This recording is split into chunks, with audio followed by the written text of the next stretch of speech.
Моето прво прашање би било со твојата прва свирка, прв јавен настап со мадригали, а тоа беше во село Могила, Битолско. Точно така, тоа беше давно 1973, баш на тој ден мојот брат правеше свадба, не можев, мораше да одам и му обеќав дека и тој беше првиот настап во Могила, се сеќам на членовите, Пажич Панде, Милеше Бенко Тож, имаше и други членови, не можам кој да се сетам на нив, ама таа беше таа постава, мадригали.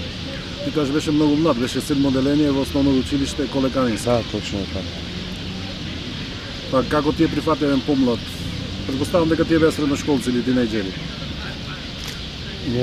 Едниот беше, не беше средношколец, беше на факултет, а другите беа гимназија учеа. Средношколец, ама уште не бев званично во групата мадригали, рече дека завршиш 8 оделение, ќе дојдеш во нашата група и така испадна. Со Цане, мислам се запознавме, кога шетавме така заедно со Бале, шетавме со гитариста сегашниот денешниот, Благој Тасовски, низ парко, и гледаме едно дете младо, така со долга коса, пеј песни. И на Бале му веламе, Бале, дај ова да викниме, му велам, детето му велам, да слушниме како пеј шопе. Дојде Цане, ајца не испеј ова, ајца не испеј ова, ајца не испеј. Што правиме? Ќе го земаме готово, во групата. И така веќе почнавме да работиме. Добро вечер, драги гости, добро вечер, драги пријатели. Добро дојдовте на овој концерт што за вас вечерва го организира групата Мадригали, заедно во соработка со Радио Телевизија Скопје. Инаку да речам, ова група е составена од 6 членови. Тоа се Тасевски Благој, соло гитара, Шерденковски Миле, бас гитара, нашиот бубњар тој е Томе, органиста е Андон, вокален солиста и флејта е Цани Николовски и јас Драган Карамфиловски. Се сеќавам, ме викна Миле каже од парко, јас како дете, тоаш 15 години, бос, ни сандалки и ништо, и ме задела вика да пееш таму. Јас пеев некоја песна, Мишо Ковач се сеќам. Да. Убаво е, така, ми лежи од јас цело време, како дете со гитарата и пеј по улици, седна таму пред само послуга, само пеј, ништо друго, ме интересираше. Каква специфика во мадригали внесе Цане Николовски?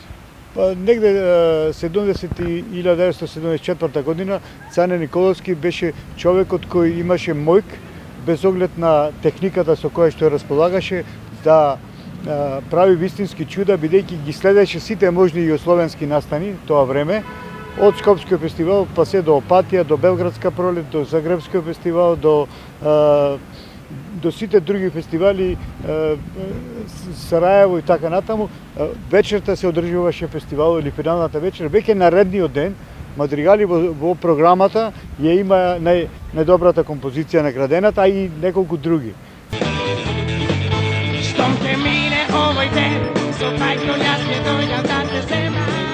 Значи тоа што стара Белек Цане Николовски ги симнуваше од прва рака тие без оглед на техниката и ги пееше заедно со составот кој беше позади него. Тука беа нормално југословенските хитови испеани од Махир Павлович, Кемал Монтено, Мишо Ковач, Тереза Кесовија, вклучувајќи ги и нашите, Драган Мелковски, Зоран Ѓоргиев, Сашка Петковски и други. Значи, комплетната музика, тогаш претежно се свиреше забавна музика и тој, вклучувајќи се во оркестра како човек кој свири на флейта, воедно и пее. Имаше мојк да пее. Тоа време технички се сеќавам дека прв пат 1974 година, 1975, Пажич Панде, сега покоен, кој свиреше на клавиатура, донесе разгласна станица, разглас, тоеш Меаци го викаше, и првата проба на тој разглас беше точно во офицерскиот дом во Битола. Мадригали поточно почна додатна нагорна линија од тој период, особено актуелни беа со своите настапи и месечни свирки, поточно околу 50 денови свиреа во туристичката населба Претор, каде што источниот дел на Преспанско езеро беше исполнет со луѓе гости од цела Југославија.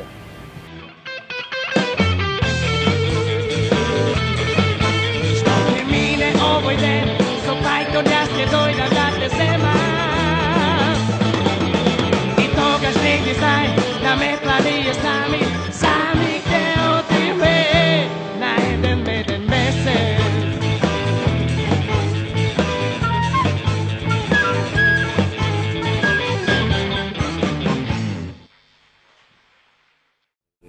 Значи, после работа од година и пол, веќе почнавме, решивме да снимиме песни. Али во меѓувреме, ни требаше уште еден гитарист, тогаш го зедовме Драган Карамфиловски Бојс. Тогаш тој исто така го зедовме, свиреше, се сеќавам, Олимписки базен, друштво беа собрани со гитара. Баш исто поминувме и му велам, и овај добар е, му велам, да се земи во групата. Го зедовме и него во групата, и Драган Карамфиловски.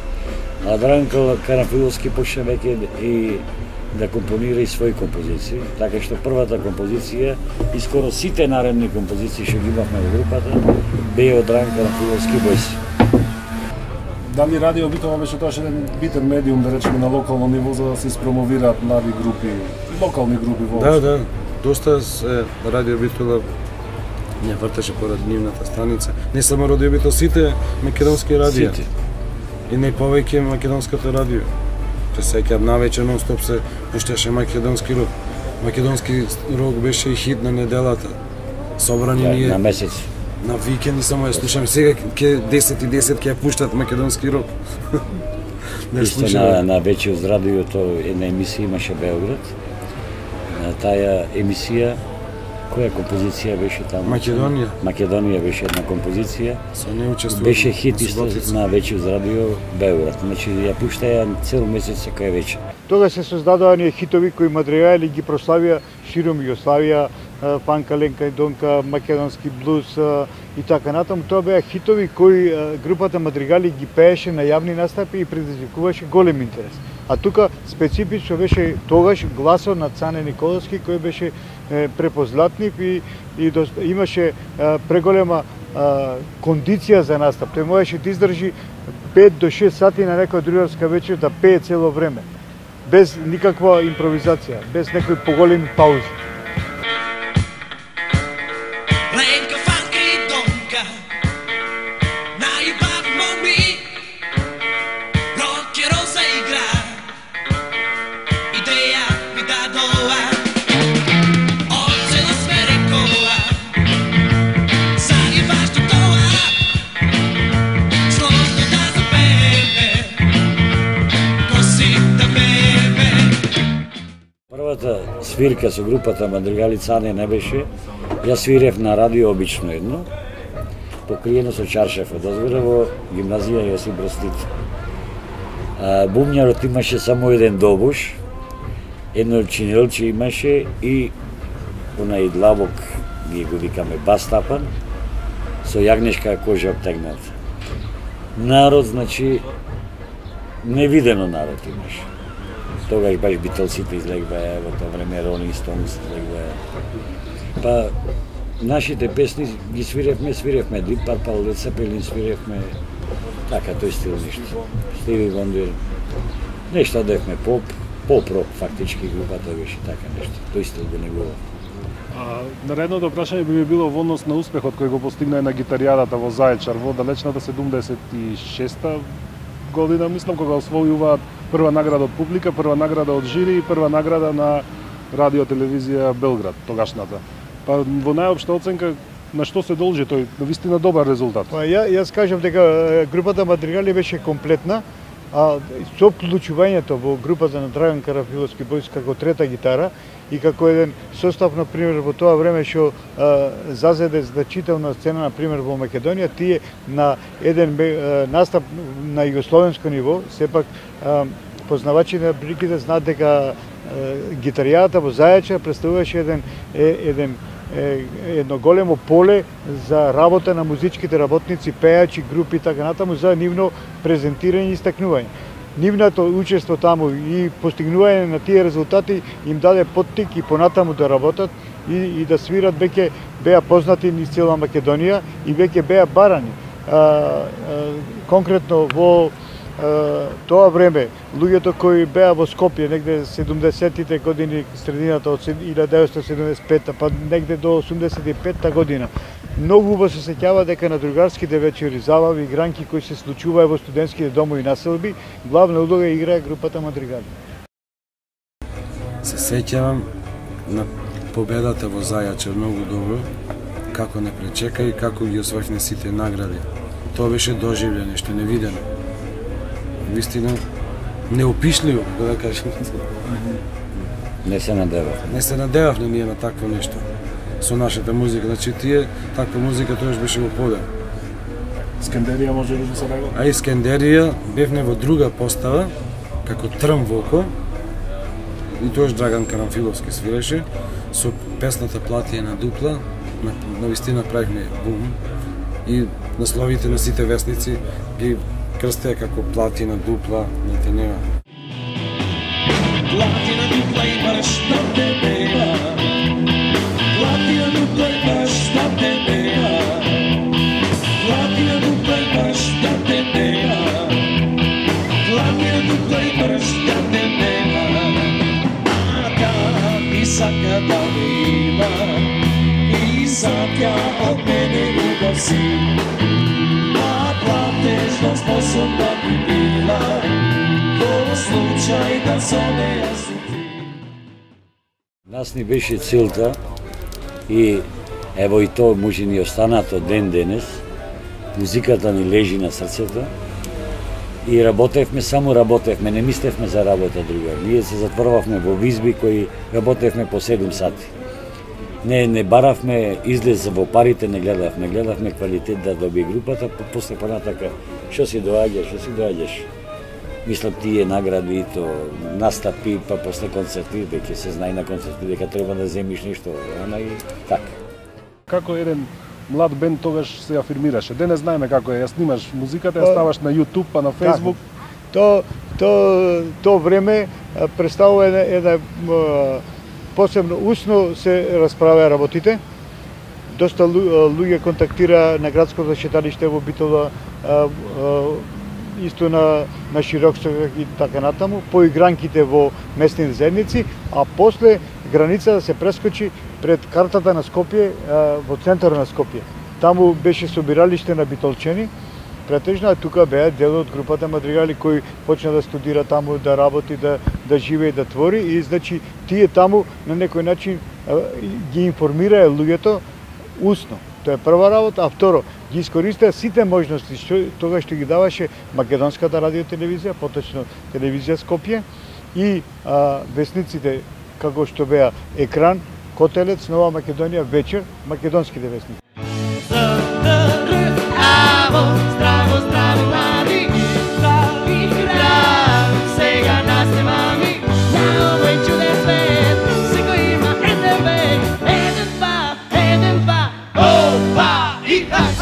Здраво млади беше нарачено од, се сеќавам, Остојан Тренчевски, тој ни ја нараче за бригадирска песна. И со таа песна доста останавме популарни. Еве и ден денес се пееше, значи на акцијата ги разбудува со Здраво млади, композицијата и ги заспива со Здраво млади. Значи вечерта се пушташе и Сабарец. Како химна му беше на сите бригадири од цела Југославија тогаш. Шаде на таа акција. Се сеќам на таа песна, беше тоа се правеше патот Скопје Куманово и за таа намена се направи, што се ја прифати сите бригадирски на Србија прифати. По тоа време, 70-тите години, каде одеа средношколците и да речеме студентите ако се на викенд во петок и сабота? Па средношколците обично на средношколски забави по местните заедници, игранки и така натаму. Актуелен беше единствениот клуб во Битола Орфеј. За подоцна почни негде 81 година Дома на културата, кога дискотеката, и после се расшируваше просторот за капичи, да не збораме првите капичи негде 80-тите години. Сакаш да идете со девојка, каде би ја поканил? Па нормално се користеше градскиот парк, се користеше а забавите беа главна работа игранки. Игранките беа главна работа, луѓето си одеа на игранка, нормално, во секоја местна заедница свиреше по нека група и таму луѓето се сретнуваа. Прва македонска група беше прва македонска која излезе на сцената во екс-Југославија, пред Леписот, значи, прва група беше. Така што работеше групата негде околу 7-8 години, така нешто. И бидејќи гитаристот Драган Карамфиловски Бојс, поради домашни причини, се преселија во Скопје и бевме приморани толку што ја сакавме музиката, што сакавме да свириме, бевме приморани сите Скопје да се преселиме само ради него. Значи во тоа време некако главна работа за еден бенд да постигне некој успех беше да се сними плоча, главен носач на звук. Мадригали тоа не го направија. Мислиш дека тоа ги хендикепира во нивната кариера на некој начин? Издавањето на плоча беше многу тешко и комплицирано, бидејќи Македонија немаше своја издавачка куќа за издавање на плочи. Тоа се правеше во Белград, Загреб или во Александровац. Мадригали не успеа да продуцират една таква работа, али ништо не им пречеше во развој на својата кариера, бидејќи јавните настапи ги имаја доволно и доволно беа барани и доволно имаја настапи низ просторот за да на некој начин обстојуваат. Али главната работа е тоа што поголем дел од тогашните хонорари, какви такви, тие ги вложуваја во обезбедување на техника. Бидејќи техниката, сакале не сакале, пред 40 на години беше малку во развојна фаза и сепак тие ги користеа инструментите, парите за да купат нови инструменти. Не, јас мислам дека грешка наша беше за плочата. Мислам не беше толку виновен, бидејќи кога ни понудија во РТБ Белград, требаше да контактираме и требаше да одиме Белград. А групата тогаш ние не бевме ни вработени ништо, значи ни треба средства за да одиш негде да вложиш за да направиш нешто. Значи без средства не можеш ништо да направиш. Ево и денес било која група да или било кој пееш да без спонзори, без покровителство, без тие работи не може да просперира. И така беше и тогаш, и тие времиња беа тогаш. Али пак сепак обавезата зависеше од групата на кој ќе зависеш. Значи ние самите бевме кривци што не се сними тој албум. А веќе имавме концерт имавме концерт наместо овај LP плочата да излезе, имавме концерт во Песталоци наживо. Тоа пренесаше цела јарата, фактички тоа не беше како замена за CD-то што требаше да излезе. И тука беше веќе врхунецот на групата Мадригали, бидејќи бумјарот што ни беше Томи Ѓоргиевски, си отиде, тогаш го задовме Трајче Каров, бумјар, познат бумјар што исто почина. И имавме многу добар клавиатуриста, Филип Вановски од Скопје ни свиреше. Значи групата тогаш беше во најдобра форма, најдобро звучевме, веќе одевме кона што се вели совршенство на групата. Нонстоп проби правевме по 4-5 сати, 6 сати правевме по цел ден. После тоа јас оидов војска, Цане, усвари се напред групата Трнволко, веќе некои работи излегваја, ваму таму, јас отидов војска, Бале, мислам дека војска отиде, па остана Цане, па моја имаше замена и после тоа се растаде групата. На 85-та заминав на војска во Ослужје во Белград, баш во центарот на Белград. И таму се занимавав со музика.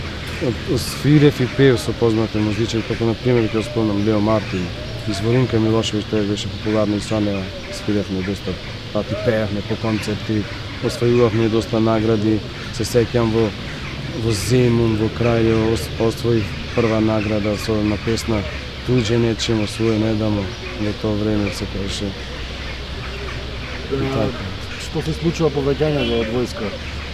Се враќаш во Битол? Да, се враќам во Битол, се сеќам на денот, 8 март 86-та, уште не стигнат од возот, групата Гром ме викна, ајде со нас вечер, треба да свириш, и јас добро ми дојде и така продолжи со работката со групата Гром 3 години, кој доста направивме успеси со таа група. Настапивте на Макфест со Гром колку? Да, со Гром настапивме 2 пати на Макфест, со песната првата година 86-та беше со песната Сара, која напиша Раде Стаматов, и 87-ма Каде си ти? Каде си ти, најмила моја, каде си? Самина, но моја остана. Каде си ти, најмила моја, каде си? Самина, но моја остана.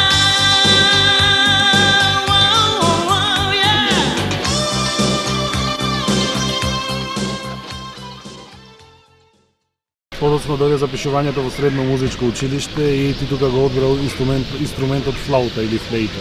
Да. Да, точно беше така. Јас после основно училиште отидов прва една година учев гимназија. Не ми се бенди се гимназијата и се запишав музичко. И така почнав со музиката да се занимавам. Дојде групата повторна Елита да наставам како стален член, бидејќи тогаш бев помлад, уште млад, немав толку искуство и после со музичкото добив поголемо искуство.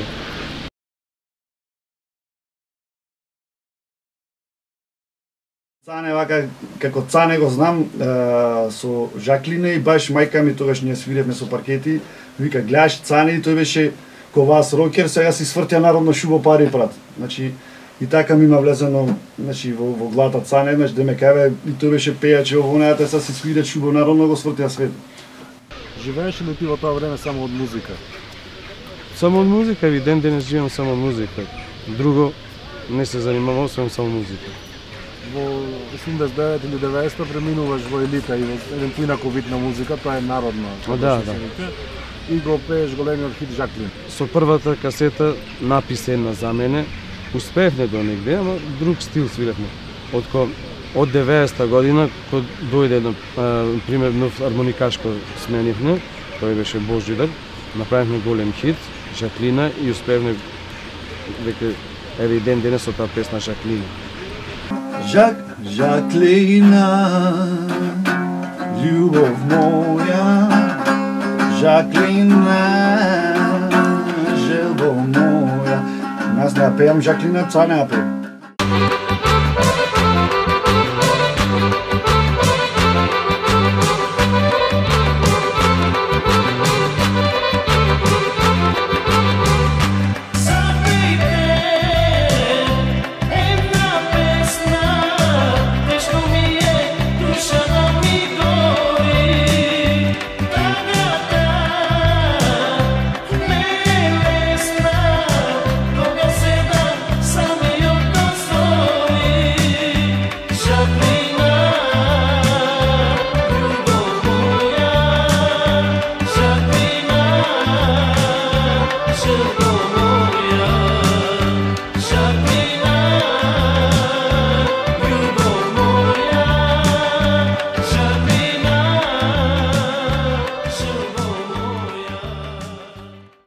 Се случуваат веќе големи промени, се знае дека старата држава се распаѓа.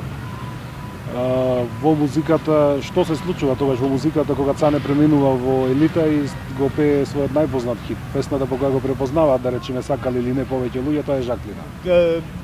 Точно, може би одредена категорија на луѓе го поврзуваат и оправдано со Елита и со групата Елита и со Жаклина, но сепак би кажал дека тоа време без оглед што се распарчуваше еден голем простор од 20 и кусуро милиони, Македонија со 2 милиони подрачје, можеше на некој начин да обстои, бидејќи тоаш веќе во најголема популарност беа Скопскиот фестивал, Макфест, а особено новосоздадениот фестивал во Ландово. Тоа беа фестивали, например, кои му дадаа простор на македонските изведувачи, музичари и групи да си најдат своје поле за работа. А во меѓувреме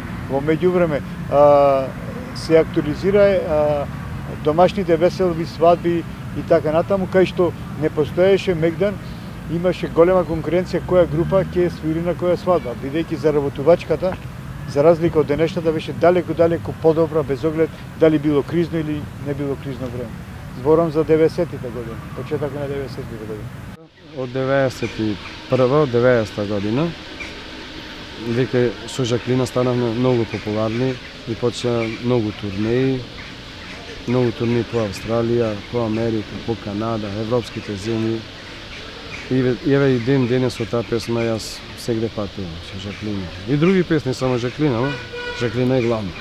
91 на матурата на горната гимназија Јосип Брз Титов во Битола, на секој 5 минути се свири Жаклина. Точно беше така, баш тогаш беше во подем таа песна многу популарна. Свиравме ние со матурска вечера, на секој трет, ај уште еднаш молим те Жаклина, ај уште еднаш молим те Жаклина. Скоро може, но велиш, 50 пати ја свиравме таа вечер Жаклина. некаде при крајот на 90-тите, мислам дека станува член на составот Бонтон.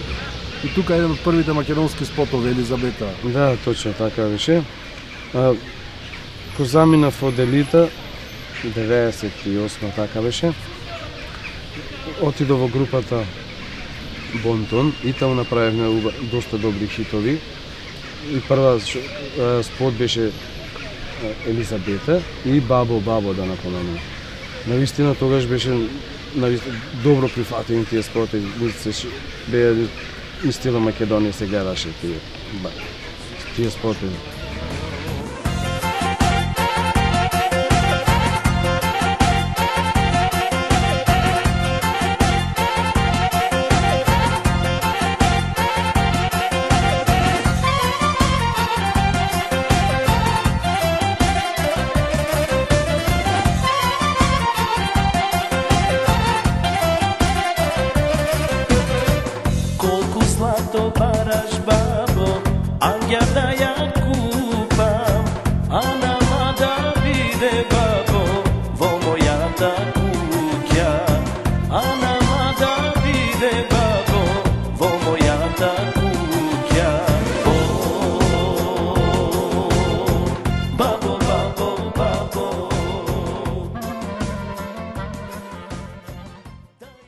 Па за Цани Николовски лично, бидејќи се познаваме и сме многу добри пријатели, вклучувајќи сите луѓе што продефилираа во групата Мадригали, лично сум пријател, ги познавам и така натаму.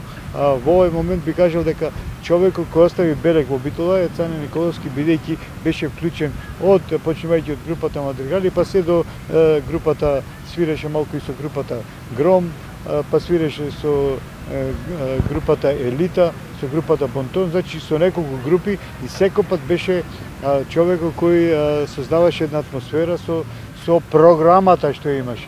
Комплетно можеше се во секој време да испее.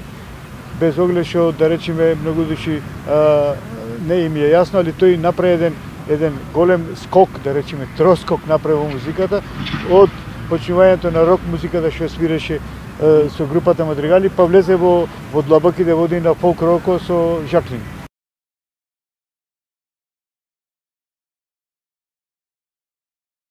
Подоцна ќе се решиш да се населиш во Аликанте во Шпанија, па како дојде до таа одлука? Па поставив групата Бонтон, почнав сам да пеам и бев слободен, така мојата сестра ме повика, отвори ресторан во Аликанте, Шпанијата, да дојдеш да свириш. Јас се отидов таму, седев околу 2 месеци, свирев баш во ресторанот, ми се свири тоа место, со музиката почнав да работам таму. После се вратив, пак пауза некој време имавме во Битола и после една година останавме заставно таму. И еве веќе 10 години се напрека што сум таму во Аликанте, Шпанија. Види, како да кажем, се една врста на легенда си, значи Цани, ќе остане легенда, кој сака нека збора вака така, дури, не знам, има и некои анекдоти за Цанеца, не ќе млинавам, не знам, демек, нешто бил умрен па жив, не знам што дали, тоа не шират, тоа многу јако ќе се шири за некои такви работи. И дефинитивно, јас мислам дека од тие фолк пеачите, значи во Битола, дефинитивно ако ќе да ми текне некој освен на Цане не ми текнува. Искрено ти кажам, вака како речиш, вака најпознат фолк пеач. Значи, ќе речам првенствено фолк, пошто со Елита, ама некако Цане Николовски познато сите би го знаеле, да речем, повеќето. Во Битола постои простор каде што во било кое време и во било која генерација може да се пофалат со луѓе кои добро ја познаваат музиката, уште подобро ја изведуваат, било како пејачи, било како музичари, автори, текстопишувачи и така натаму. Зошто се реши баш да направиш ремикс на Жаклин, еден познат хит од 90-тите во народната музика? Па ти кажам, првенствено е затоа што се знам лично со Цане Николовски, значи тоа е прва работа, пошто веќе уште пред да го направам ремиксот 2 години другаруваме во мојата студио. И еднаш се запивне паркети на едно место и почнавме да се зафркаваме и към Цане бе, треба да иди кај мене, треба си бегам и нешто да ме кај да ја снимиме Жаклина. И вако на зафрканција почнав да ја пеам. некако ми зазвучува. И сакав да ги убедам паркети како за паркети да биде некако, ама не се искрандисаја тие, па вака направивме како со Цане. Комбинација некоја.